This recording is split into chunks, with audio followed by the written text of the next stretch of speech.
If you want to get your message out there now, agitating and throwing out things that really stick to people is important in marketing. Money amplifies or scales your value system. It makes life a lot more comfortable at about six figures. If you get it, too much of it, and your behaviors and values are not well adjusted, it can start to pull the wheels off your life. If you're successful based on what others think of you, you're going to find that's a very deep hole to dig. People mistakenly think that busyness lives with wealthiness, and it doesn't. The busy man has no time to make money. I used to think it was this badge of honor, but now I look at it as like, there's some insecurities there. If you want to kick ass in entrepreneurship and make millions, you cannot do it alone. The day that I learned that money brought happiness was when I had enough of it to resign. Start a side hustle while you're at work. Don't jump out too early. But when it costs you money to stay in your job, then go. So beginning with the book, Money Buys Happiness, is a little bit of a bold title. What led you to that realization, and what kind of pushback have you gotten from people who say the opposite? Well, my very first book, I feel like I felt like I had achieved enough to write a book. And what I had achieved at that point was escaping the rat race, effectively 9 to 5. I'd built an online business with my wife, and I had built $1 million share portfolio from scratch and had no debt. And I felt free. And so I thought this would be an interesting book. And I grew up with people saying that money didn't grow on trees, money doesn't buy happiness. I heard those sayings. And so part of my first book, Money Grows on Trees, was a process by which I thought, well, if I teach people that it does grow on trees, if they know what seed to plant, then we can break their paradigm. We can help them have a breakthrough and help them invest more in things that do provide income and so forth. So I did that. And then as I did that and wrote that book and had some success launching it and starting to teach people and coach, I had a friend of mine who was writing a second book. And what we realized was that when we write a book, it has to really tie into our business, our greater business more effectively. And so when I wrote the second book, I wanted to agitate more. And it sucks to say it, but if you want to get your message out there now, agitating and without compromising values, agitating and throwing out things that really stick to people is important in marketing. So I thought, I'm just going to be bold. And instead of asking the question, does money buy happiness? I'm just going to tell them that it does. And that's going to hurt people's feelings. And sure enough, on all my ads, there's 50% of people love it, 50% of people hate it. That no, it doesn't. And so it creates this great conversation about, well, does it really? And so in the book, there's obviously some scientific evidence that it does, but there's also some philosophical questions to ask beyond the basics of shelter and, food and water. What does it provide? And it's optionality and it's choice and it's the desire to live the life you want. And that brings a tremendous amount of joy. And so that's what the book's about. But it's designed to grate on you as soon as you read the title. So it's more like a battering ram to get the conversation started. Then when you're in, you can guide people to Yes. what they need to be thinking about. Yes. Is there a point at which more money becomes counterproductive or counter to your happiness? Yes. And I would say the same thing can be said for alcohol consumption. So there's this sweet spot. If you go past it, it can wreck you. And I would say the same thing for money, because money amplifies or scales your value system. So if you apply lots of money to something, it's like putting a turbo on an engine. It's like that instantly scales behavior and instantly scales values. Like, woof. So that's why you see people that get a lot of it and you see their behavior and values scale very quickly. And you say, oh, that's what you're actually like. We just see it in a bigger way now. And so that's why money is something you have to learn to handle and respect and manage well and so forth and steer. And what I noticed was that they talk about that up to about $100,000, it does bring a tremendous amount of happiness because it does overcome a lot of struggle. Like it makes life a lot more comfortable at about six figures. And but beyond that, if you get it, too much of it, and your behaviors and values are not well adjusted, it can start to pull the wheels off your life.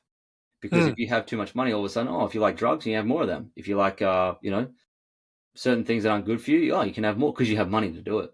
So it can definitely amplify those bad things, but at the same time, it can amplify the great things. So it depends on how you wield it.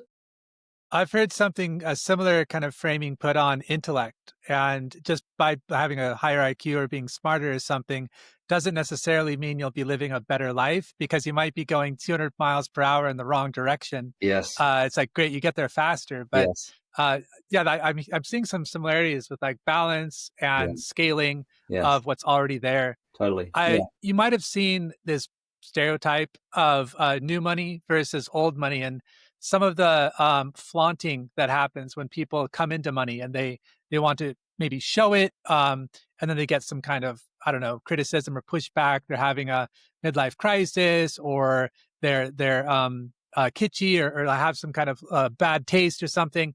Uh, where do you think that, what is that amplifying? Because you mentioned before about the scaling. If Yes. someone comes into money and they feel the need to accelerate an expensive car in a quiet town to show how fast it is or something, where is that coming from? Well, as I understand it, and what I've learned is that people have an inner scorecard and an outer scorecard. And so if you have an inner scorecard, you are generally validated by the things internally that you have done that you know about. You keep score yourself on your own behavior, and that motivates you to behave a certain way.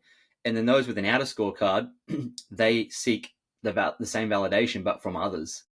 And one of the fastest ways to get external validation is to showcase your wealth in ways that the general public accept it. Now, I read a statistic the other day that most people driving a supercar have fully financed it and can't afford it. So, but how public perceives wealth is different to what wealth actually is. And so, if you are driving a supercar, like a Ferrari or whatever it might be, the public perceives you as wealthy. And that's what validates you, irrespective of whether you are or not. And Mm. that's probably more so what drives that behavior. And there's no right or wrong. It's like, do you have an outer scorecard or an inner scorecard? If you have an outer scorecard and you're happy with that, and you like the fact that, would you prefer to be, Warren Buffett has this famous saying. He says, if you're Casanova, would you rather be the greatest lover in the world and have people think you aren't? Or would you prefer to be not the greatest lover in the world, the worst lover, but have everyone think that you are? And so, which scorecard do you operate from? Me personally, I have an inner scorecard. And I like to set challenges for myself to see what I can overcome and achieve. And I'm happy with, can I look in the mirror and be happy with myself? Or someone else would be like, my dad operates from an outer scorecard a lot. And he's a really happy, great guy, lovely, but he likes the car, and that he likes to have that validation come down. And so my mum's internal, my dad's external, and I'm forever at war with myself as to which one I go down. But so far, the inner scorecard is winning, I think, for me. I was going to say something similar. I think I have a bit of both, but I find that the inner one seems a little bit more healthy. Yes, it's Um, healthier. might Yes. say something about me, but I feel like when you put your agency in other people's, like, what can I do if I don't impress you? Like, if I make you my scorecard and I'm failing to impress you, that's kind of a bad place to be. Now you could say, maybe I need that. Maybe you're going to hold me to a higher standard. And so I do think, like, once again, there's a balance there. Yeah. But if I had to choose one, I would think that the inner scorecard might be a little bit more settled. And maybe Yes. that's the difference you see between old money versus new money, is maybe they're a Totally. little bit more settled in their Yeah. identity. Absolutely. Yeah. I mean, if you look at the identity piece with it too, it's I think people kind of do it like you said. If you're successful based on what others think of you, you're going to find that's a very deep hole to dig, and you're probably not going to. You just lose control. Whereas if you have your success is defined by you and what you think of you, it's within your control because you can shift you. You can't shift others and how they think.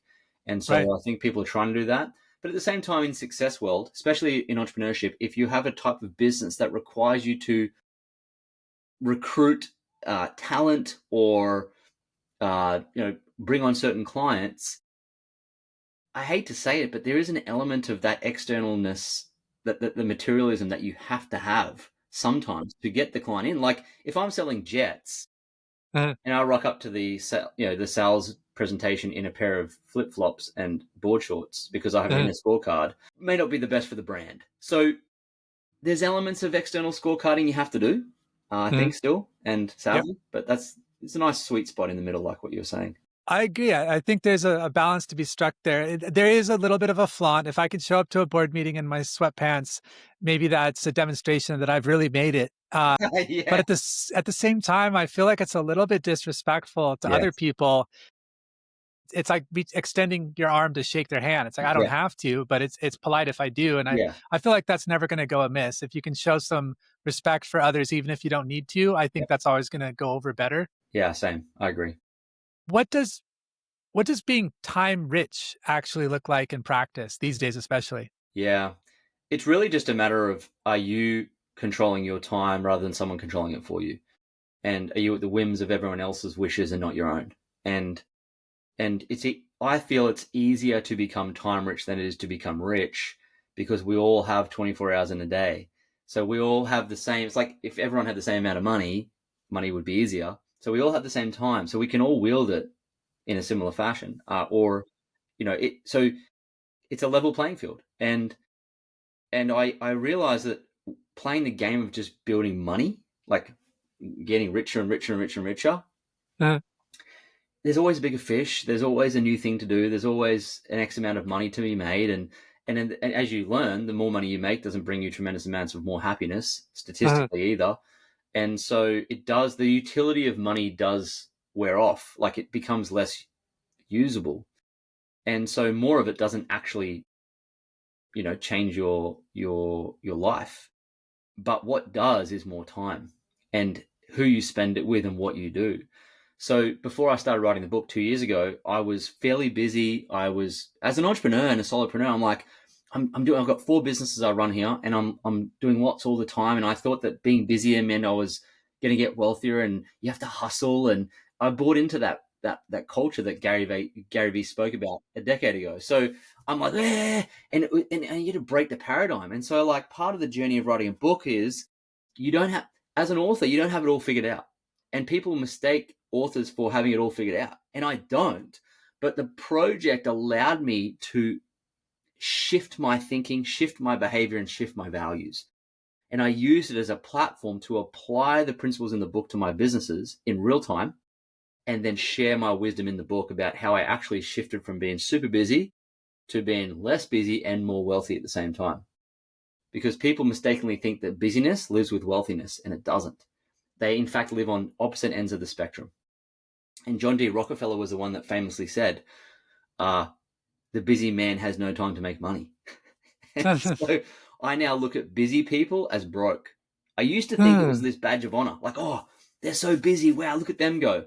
But now I look at it as like, there's some insecurities there that are now showing. And because they haven't quite mastered the art of time, or the laws that I talk about in the book, like the law of elimination, actually discarding things. That's actually a skill. And yeah. then also the law of definite purpose. Are you really focused on something here, or are you just, distracted by everything?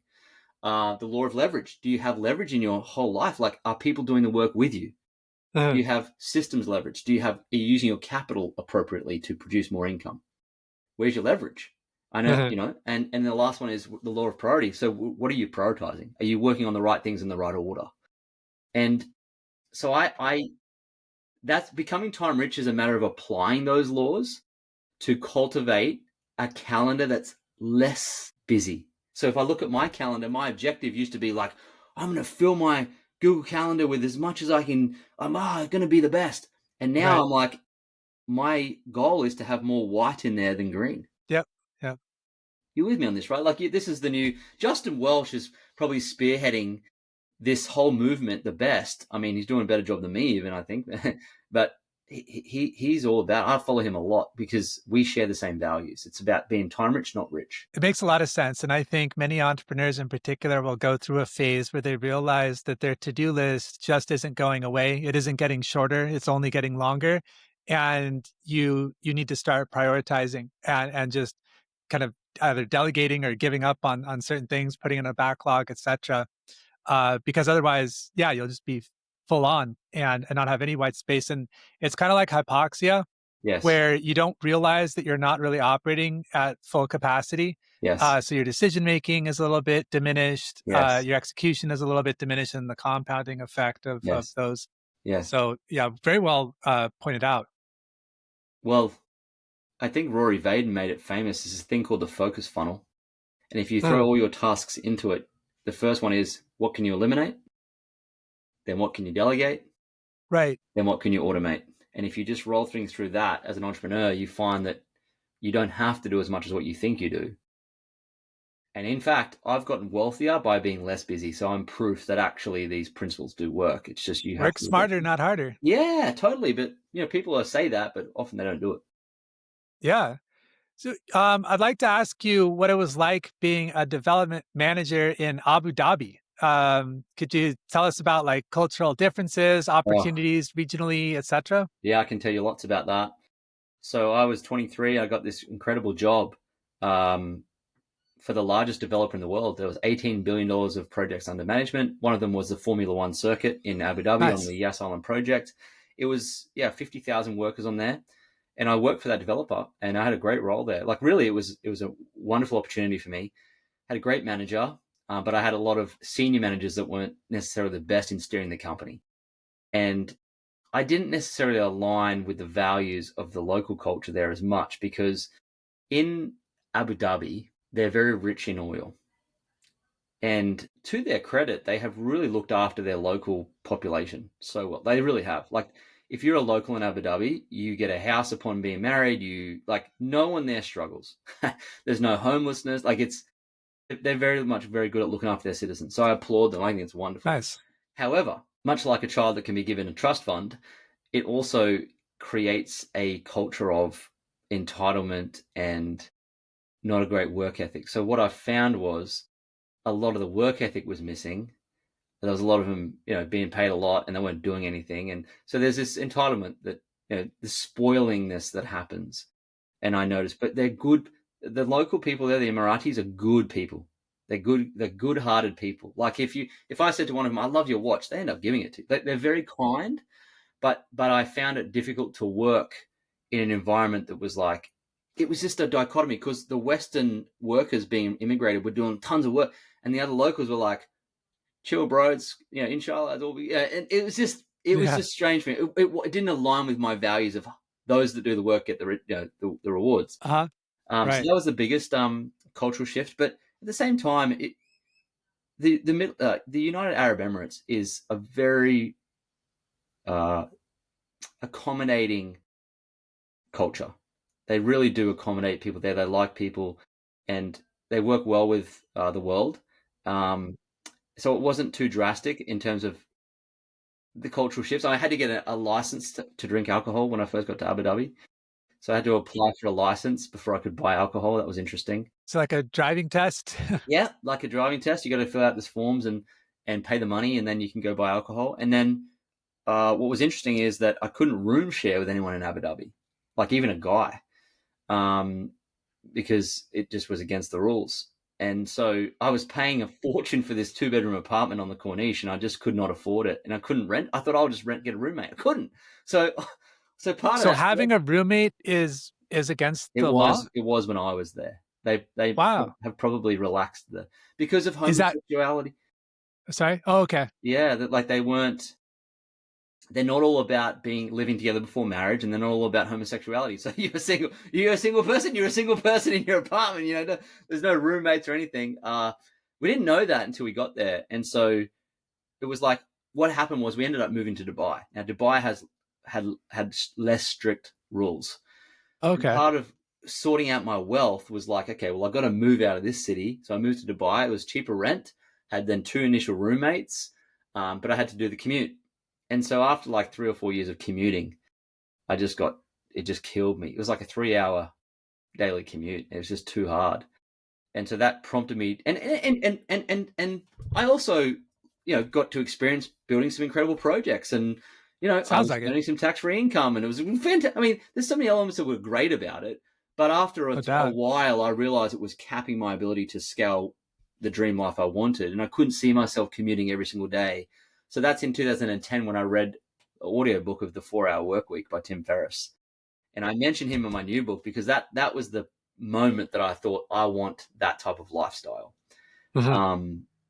So that's when I decided to, resign and go on this entrepreneurial journey after that and escape the capped income that I had at the time. So yeah, there's elements that are great about it, but it's a tricky life to live there, I think, as well.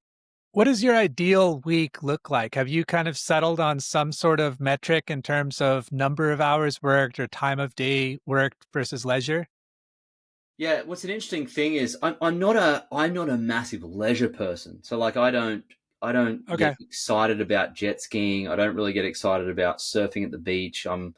Like I'm not driven by that. I think I'm not You're a even builder. I'm not even golf. Yeah, like my brother-in-law loves golf. I'm like, dude, I'm just not a golf. I'm the worst friend because they all want to do cool stuff. I'm like, that is just not me. I like to read and build. I'm a creator.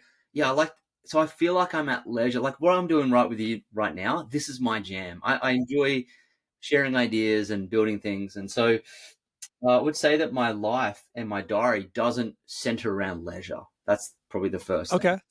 And I Yeah. would say too that on the journey of writing my book, after I read a book called The Ruthless Elimination of Hurry, I learned to actually shift my attention towards becoming time rich instead of rich. So Mm. I actually learned to theme my days. So on Mondays I don't work until midday because I heard a statistic most people die of a heart attack on a Monday morning. So I thought, well, if I start work at midday, then I'll live longer. And so Mondays are pretty Smart. I clear. should try that. Yeah, Mondays are pretty clear. Tuesdays I'm generally shooting content in a studio. I do a 7 hours of content shoot and it goes right out by the team. Nice. Wednesday's my coaching day. I typically do a group coaching session and then some elite student coaching sessions. Thursday is a little bit of a combination, and then Friday is usually podcasts and networking and catching up with people. And so that's kind of how I've themed my days. But they're not based around time, like how much will I work today? They're all based around performance. So what tasks will I do today that are most important? So like I've got 4 or 5 key tasks to do today and then maybe 2 little items and I'm done. So after this, I'll probably walk my dog with my wife for 30, 40 minutes, come back and get back into flow. So I'm not driven by hours. I'm driven by the theme of the day, what's on, what is on my to-do list. And I've only got 6 things ever on that. I don't put more. Okay. And then Yeah. what's in my diary. So I'm very driven by my diary. I'm very driven by my dominate list. And I have a team of people doing lots. And I've got business partners across 4 business partnerships. So I have a lot of leverage. Hmm. So right while we're talking now, there's lots going on. It's just Right. I'm not doing it. So that makes a huge Smart. difference. Yeah, and I What think advice? Sorry, go ahead. I think it's just it's been built like that. It didn't start out. So I've Of course. orchestrated each piece of that over time to now have the ability to do this with you and still have things happen. That's great. What advice would you give to professionals feeling stuck in the conventional career path? Yeah, God. You mentioned you built up some leverage for yourself now. Like, where does it begin? It begins in saving money. Um, and that's why in the book, Money Buys Happiness, I talk about, the day that I learned that money bought happiness was when I had enough of it to resign and walk out of my 9 to 5 job that was killing my soul. Hmm. So that's how it brought me happiness. And so I would say the very first step is to have cash. And so get a goal of getting like $20,000 or $30,000 of cash. That may seem far-fetched for a lot of people, and I get it, but you've got to put some cash together. Here's why. If you don't, then you don't have any leverage to leave your job. You've got golden handcuffs. You cannot leave Hmm. because they've got you set up to a mortgage, to a paycheck, and you're just stuck, right?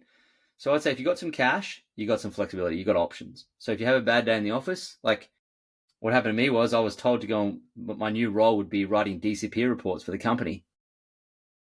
And I was my boss said my face went red with anger that I would be stuck. And so that's what prompted me to resign. And when I Hmm. resigned, I had the cash to do it. So it gives you power. And power is not a dirty word. Money gives you power to make choices that serve you and others better. So I would say get cash together. And while you're at your job, before you jump out and resign and jump out of the airplane with no parachute on, the trick to getting into business for yourself and having success with it is not to jump out with nothing in place. So when I got into the property business, I did that for 7 years. But while I was doing it, I had a side hustle. So I had a side business that was like I was marketing supplements online. My get out of jail card for getting out of the property industry was we had built this business, my wife and I, to about 180,000 a year before I left. So I transitioned out of it. I didn't jump. And I think that's probably the best advice I can give is build up some cash, start a side hustle while you're at work. Don't jump out too early. But when it costs you money to stay in your job, then go. And can you share the story behind earning the 2 comma club award? Can you see it on your screen there? Can you see it behind me? Well, no, it's just in the prep for the episode. There it is there. I, Can you see it okay, there? I can't quite make it out. Yeah, it's on the wall over there. I was on a guy. I see a few. Yeah. You got a lot of awards. Yeah. The 2 comma. So ClickFunnels, that's a company owned by Russell Brunson. It's a software company, but what they do is they've got a cool rewards and recognition program. And when you earn $1 million USD in a sales funnel using their software, they give you this award.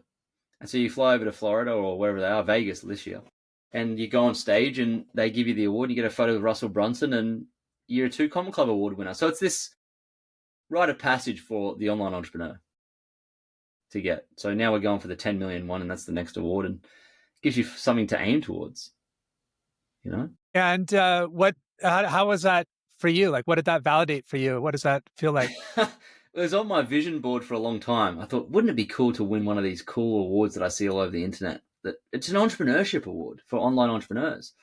So it was again, it's more of an internal scorecard. Can I do this? Am I able to achieve this? And when you win it, you can show your friends and you get external validation too. But am I capable? Is this something I can achieve? Can I do it? It's going to be hard. I don't know how to do it. I don't even know the how to, but can I? So I went on this adventure, and it was in my head for a long time, a couple of years before I actually found a business partner who was actually great at sales funnels. And I had all this knowledge and content in my head about what I wanted to teach. And he said, well, I can bring it to life. And so I said, well, let's do a partnership. And so we partnered together.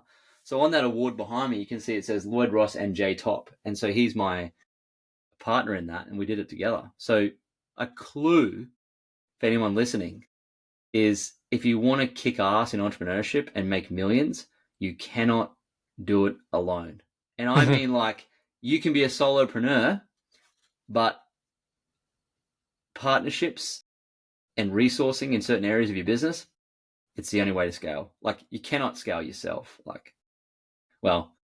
that I know of. Why do you think financial education is still so inaccessible or misunderstood for most people? Great question. Well, when they learn math at school, it's not taught well in terms of its practical use in life. So you don't align mathematics with money, for example. They just don't teach it like that at school. Like, why am I learning math? Oh, because we need to teach you to problem solve, and we need to teach you how money works. Oh, that makes sense. I would like to learn how money works because it seems like it's a good idea. But they don't teach it like that. And so it doesn't hold a lot of use. And because it doesn't hold a lot of use, like as it's taught, people don't take it seriously. So they grow up through school and they don't learn things like percentages. If you missed grade 6 math, like mostly because you were dithering around and skipping school and stuff, if you miss percentages, that's bad. Like if you miss fractions, percentages, things like the compound formula, like there's very important things with wealth that are mathematical that if you miss them, it hurts you later. So I think what has happened, financial literacy has fallen away because people do not like mathematics, and they've got math anxiety when they see money because there's numbers involved, and they remember the horrific experience they had at school when the teacher asked them to read out some sort of formula and they didn't understand it, and they had all this PTSD from it. And so the same thing happens with money. They just freak out.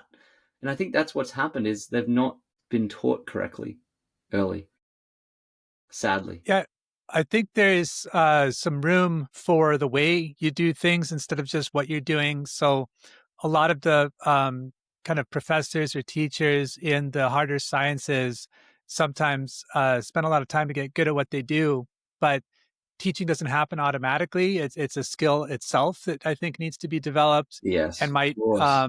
also come down to fit, where I deal in the world of business coaching, and no two coaches are the same. Like if you had a mismatch or something, you might swear off coaching entirely and be like, "Oh, it's not for me. I tried it Yeah, out," and yeah, it could have come down. You might actually be a whiz at calculus. You just had yeah. maybe not the best teacher for you. That's very true. I Very. like the way you tied it to reward, because I think most people, I shouldn't say most people, a lot of people math in school as just an obstacle to get to the beach. Yes. So it's like, okay, here it is. Like I copied the answers from my friends. Now I get to go to the beach, right? Yeah. Yeah. And it's like, well, now you get to live at the beach for the rest of your life because you Yes. can't afford a house. Yes. That's right. So yeah, it's So smart. true. Yeah. What are 3 habits anyone can learn today or start today to transform their financial future? One of the most important habits is to be very organized, and I think it's underutilized. Like just running a good, and I say this because I teach a lot of different types of people, but just really having your diary in place and organized. It's critically Hmm. important. And then having Yeah. that simple 6 thing to do list and sticking with it. So, like, being organized is the first habit. Spend an hour a week organizing your week before you live it. That would be very important to do. Just, yeah, so many reasons to get wealthier. The other one would be delay your gratification enough to see your money rising. So you don't need to live like a pauper forever, but learn to be disciplined in your spending and what you spend on, and learn to be disciplined in how you make money. And so if you aren't making enough and you're spending too much, just spend your time making more of it. So like on the weekends, don't go on that holiday. Don't go jet skiing. Don't go on a picnic with your friends. Don't like just focus your time where it needs to be focused. So if it's more income, focus on more income. Evenings, weekends, work. work. Work. Hmm. That's what you got. And so be okay with not being entitled. Like drop the entitlement. You're not entitled to a gym membership. You want one. You're not entitled to a bed. You want one. We're all not entitled to. We're not even entitled to clothes. We're entitled to nothing. So strip it right back and say, I'm actually not entitled to anything, and that helps you to actually rein in your spending. So that'd be the Hmm. second habit, and the third one would be fall in love with the process and divorce the outcome. So wherever you can during your day, look for fun wins, make things fun, make them not too laborious. Don't be too stiff. Laugh as you're building a business, and because the person who likes walking will always walk further than the person who doesn't. Right. Just fall in love with the process rather than falling in love with the outcome of financial freedom, and you'll go a lot further. That's great advice. Speaking about podcasts, you have your own podcast. You mentioned you're over 300 episodes now. You've been on probably 2 or 3 times as many podcast episodes yourself as a guest. What's the biggest lesson you've learned from your guests or solo episodes? Well, what's interesting is when I started my podcast, it was just snippets of value that I wanted to impart to the world. So mine was like an educational podcast, and it's pretty much stayed the same way.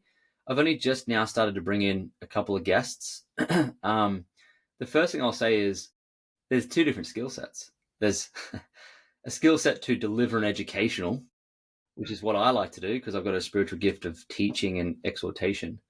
But to interview someone, that's a different skill set. And so I have to have learned both. Learning both of them has been fun, but you also have to be curious about people as well. It's also probably easier to grow a podcast when there's guests because you get dual audiences, and that's a very favorable scenario in marketing to have dual audiences. Um, but it took me a long time to move my podcast to a video podcast. And that was a mistake I made for many years. I just had an audio because it wasn't the forefront of what I was trying to achieve. It was like a side thing. Like, oh, I've heard these are good for people in the audiences. I better have one of these, and I like to do it. And I used to record my episodes in the car. I used to go to my car once a month.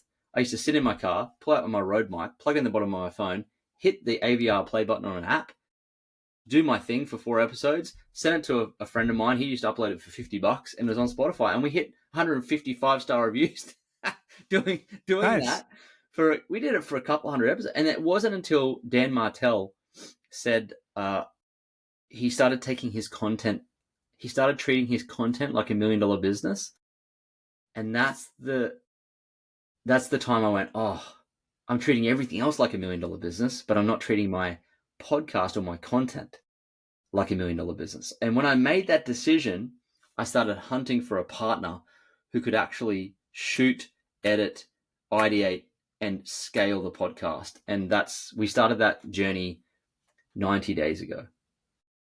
And what have been some of the early signals you've seen from that approach?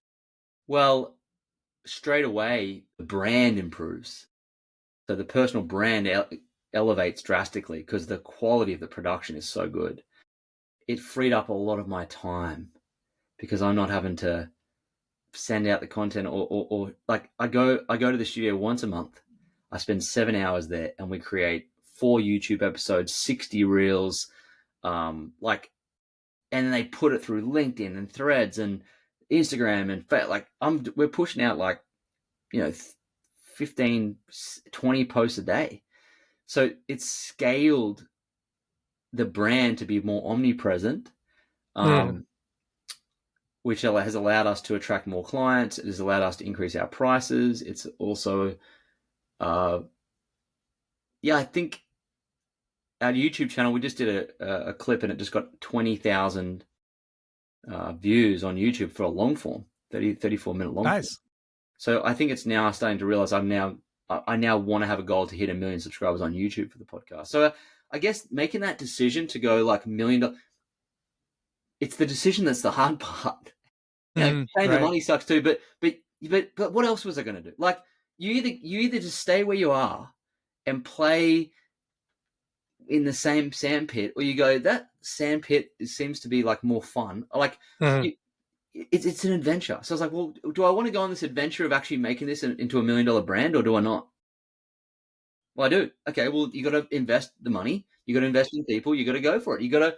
And so I did that. And now I couldn't imagine life without them. I don't know how I survived with how we did it for so long that way. And so, yeah, I've learned lots of lessons doing that. How do you define success now versus 10 years ago? I think success now is the ability to go for a walk with my dog and my wife for an hour on any day I want. That's and also I've got no debt. Here's how I define success now.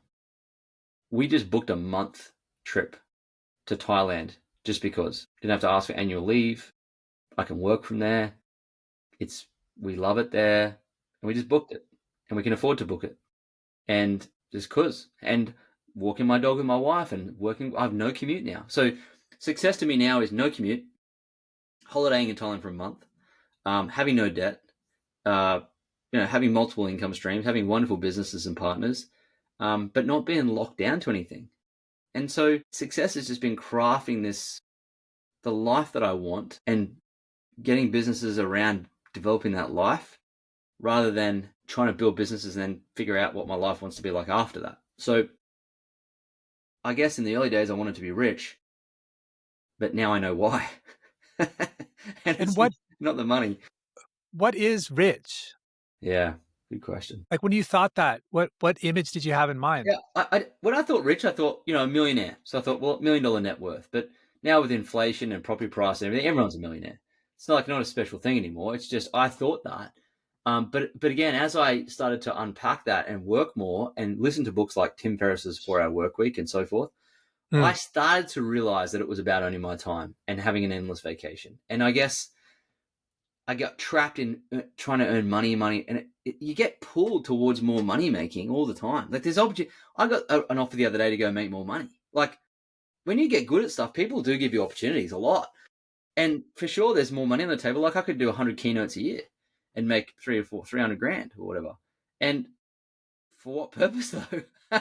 And so I think it's really understanding not being driven by the money opportunities, but if you can show me a way where I can leverage what I have, help more people, scale our wealth, and work just the same or even less, I'm all for it. Does that make sense? I have to be working on leverageable things, not working hard for money. That's the difference, I think. So if rich is working hard for money and get more of it, I would think. Hmm. And then maybe wealthy is actually owning your time at the same time. Makes sense. What role do you think AI, decentralization, or changing work norms will play in wealth creation over the next few years? Well, it used to be before the industrialization of things, it used to be people were solopreneurs. Like Hmm. you're a Right. blacksmith and you're a horseman. And so that's how we've always been. And it was only until, the manufacturing line from Henry Ford in the early 1900s that it's turned into a go to an office and do the work and come home. It's weird. So I think we're moving back to how we were, and technology like AI and solopreneurship and so forth has allowed us, and you and I, and like, look what we're doing, where we are. I mean, I'm in Hmm. my house. I'm Yep. assuming you're probably in your house. Yep. Look at us. Like we're moving back Opposite towards sides that. of the Pacific, Yeah, talking real time. yes. Opposite sides of the Pacific, and it, it's just mind blowing that in the last 20 years we've gone from where you couldn't do that to where you can. And Mhm. we are, what I was talking to my friend the other day, I said, AI is so incredible that the people it's going to help the most are actually you and I, because we're at the peak of our career in terms of our abilities and our skills. And we are the ones that can take AI and elevate it for the next 20 years and actually dominate the most. Like, I would think that we are in the prime position. It's like discovering the internet in 1996 when you were 40. Like, look what happened to Jeff Bezos. Like, he was in his Yeah, prime building time when he aligned the internet to retail. And so we're right. in our prime building time when we can align AI to our businesses. So I think it's going to actually amplify the solopreneur. I I mean, think so too. yeah, it will, because you don't need as many staff. You can actually achieve more with a smaller team. Mhm. It doesn't mean you're not going to recruit anyone, but you're going to recruit and they're going to be 20 times more productive. Mhm. So I think the solopreneur will find its feet now. Do you see a generational divide in how people approach money today? Yes, there's a generational divide in how they approach money, because you can't just go and buy a house now and be a multimillionaire sitting on your butt. Like in 1990, when interest rates were 17%, houses were selling for like 2 times annual earnings. So if you were earning 40 grand a year, then you could buy a house for 80,000. Fact, right? Yeah. If you look back, Yeah. so generationally, they're like, oh, yeah, we bought a house when we were, in our 20s. I'm like, yes, you did, because you were flipping. You could buy them for cheap because the interest rates were so high. But as we've dropped interest rates from 17% down to zero, effectively in the last 30 years, it's not been a property boom. It's been an interest rate reduction boom. Because when you reduce interest rates, an economic fact, it's a mathematical formula. The net present value formula suggests, or even dictates, it dictates mathematically that if you drop rates and you discount back at a lower interest rate, your net present value of the asset is lower. So if we're increasing rates now, our asset prices should be falling, but they're not. In many countries, they're rising still because of immigration. So there's a divide happening now generationally between those who could get cheap housing, affordable housing, on a regular job without having 2 salaries and kids in childcare and flipping. Like, the average family now is cooked. They're just getting cooked. They're getting absolutely pulled apart by like two family, like both working, kids in childcare, housing's through the roof. The joy of home ownership now and the fruitfulness of that is gone. It's now worse to have a mortgage than it is to rent, because there's the taxing, the sacrifices for 20 years are required are just too monumental. Like, Mhm. people are killing it. There's suicides because it's like, financially, I just can't go on. So I think there's a massive gap there, and the boomer generation, they can't understand it because they never went through it. They don't know. So they can project all their opinions all they want, but the younger people are like, well, it's different now. And in the same breath, on the opposite side of that is, we are also luckier than the boomers because we have technology on our side. We don't have to, get on a New York subway and ride an hour and a half in a 4-piece suit to make money. Right. So the way Right. we build wealth now is through technology, it's through collaborations, it's through social media, it's through all these technology advancements they didn't have. So as a younger person, you can't just buy a house and get rich now. You must look for more unique ways, build your wealth and make your mark. What's one money myth that drives you nuts? A money myth that drives me nuts is that I have to be rich before I start investing. And if people were to start investing today, what would you recommend? Well, I suggest they follow Warren Buffett's advice. For those who don't Safe. know, yeah, Warren Buffett, he's the greatest investor who's ever lived. What's interesting about his journey is that he's actually been a force of nature when it comes to buying businesses, both public companies and private. And he's been a risk taker too, but the calculated, very well calculated risk, and he's very clever. But his advice to the lay investor, and he runs the Berkshire Hathaway shareholder meeting once a year in Omaha. In fact, I was in Omaha this year for it as he retired as the CEO. Oh, okay. It was an incredible moment to witness. But when I was there, I mean, I've been watching his meetings for many, many years, and people have asked him that question, like, what would be your advice to the lay investor, the everyday investor? And his answer has been the same year in, year out. It never changes. And it is this. He said, if I was just a regular person and I wasn't a professional investor, I wasn't going to spend hours and hours a week doing this, I would buy the S&P 500 in a cinch. That's what he says, in a cinch, in a heartbeat. And the reason he said that is because if you buy an index fund like the S&P 500 index fund, you're betting on every horse in the race. And if you can bet on every horse in the race, and if one horse gets sick or falls down and dies or whatever it is, it's replaced with another horse automatically. And the odds of winning that horse race are 1.1 to 1 because since 1957, the S&P 500 has returned around about 10% per annum on average. So your odds of winning a horse race that you can bet on every horse on is 10%. So bet big and stay invested in the horse race. And that's why he said that, because you can achieve great returns with zero effort. It's almost criminal what you can do. So that's the best advice, I think, is to follow what he said. What book do you recommend the most, besides your own, of course? Sure. Well, for investing, the journey started for me when I read a book called The Snowball by Alice Schroeder, and it's the Warren Buffett story. That's what started this whole journey of investing for me. If it's time, obviously the 4 Hour Workweek was instrumental in me learning I want a different lifestyle. And I would say for a soul book, like what taught me how to not have a hurried soul, is The Elimination of Hurry by John Mark Comer. That's all-time favorite. Yeah. And if you want a tough in the head book, like get tough in the head and sort out sort your stuff out. Mm-hmm. It's David Goggins' book, Can't Hurt Me. A good reading list. Yes. Yeah. Goggins is incredible. Yes. Who is a dream guest for Money Grows on Trees? The podcast? Yeah. Good question. The dream guest would be Warren Buffett, wouldn't it? Like, if I'm going to dream, I may as well dream big. There you go. Yeah. And if I couldn't have him, I would probably have, it's a tough one now. I'd have Warren Buffett. If I couldn't have him, I'd have like Manish Prabhai, who's one of the best investment educators around, and perhaps Alex Hormozi or someone like that. I'm sure I could get Hormozi if I paid him. Sure. What's one piece of advice you tattoo on the inside of every entrepreneur's eyelids? Ask who, not how. Okay. So instead of saying, how do I do this?